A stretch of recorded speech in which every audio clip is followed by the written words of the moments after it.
Hi friends, masala egg curry ఎలా prepare చేసుకోవాలో ఈరోజు అయితే చేద్దాం రండి.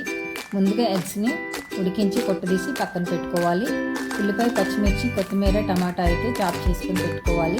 ఇప్పుడు స్టవ్ మీద కళాయి పెట్టుకొని 3 గరిటెలు ఆయిల్ వేసుకొని వేడయ్యాక ఎగ్స్ ఘాట్లు పెట్టుకొని ఎగ్స్ అయితే ఆయిల్లో వేసుకొని ఒక చిటికెడు సాల్ట్, ఒక చిటికెడు కారం, ఒక చిటికెడు పసుపు వేసి ఎగ్స్ని అయితే మంచిగా వేయించి తీసి పక్కన పెట్టుకోవాలి.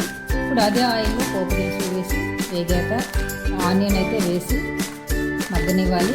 ఇప్పుడు పచ్చిమిర్చి, కరివేపాకు కూడా వేసి టేస్ట్కి సరిపడా సాల్ట్ కూడా వేసుకొని మూత పెట్టి ఒక 5 నిమిషాలు అయితే మంచిగా మగ్గించుకోవాలి. ఒక చిటికెడు పసుపు, ఒక హాఫ్ స్పూన్ అల్లం వేసి వేగాక ముందుగా చాప్ చేసుకున్న టమాటా వేసి మగ్గించుకోవాలి. 1 స్పూన్ కారం, 1 స్పూన్ ధనియాల పొడి, 1 స్పూన్ జీలకర్ర పొడి, హాఫ్ స్పూన్ గరం మసాలా వేసి కలుపుకొని హాఫ్ గ్లాస్ వాటర్ అయితే వేసుకొని మనం ముందుగా వేయించి పెట్టుకున్న ఎగ్స్ని కూడా వేసి కొంచెం కొత్తిమీర వేసి మూత పెట్టి అయితే ఒక 5 నిమిషాలు మగ్గించుకోవాలి.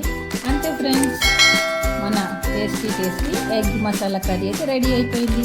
ఈ రెసిపీ మీకు నచ్చితే మీరు ట్రై చేయండి. నా వీడియోని లైక్ చేయండి, నా ఛానల్ని సబ్స్క్రైబ్ చేసుకోండి.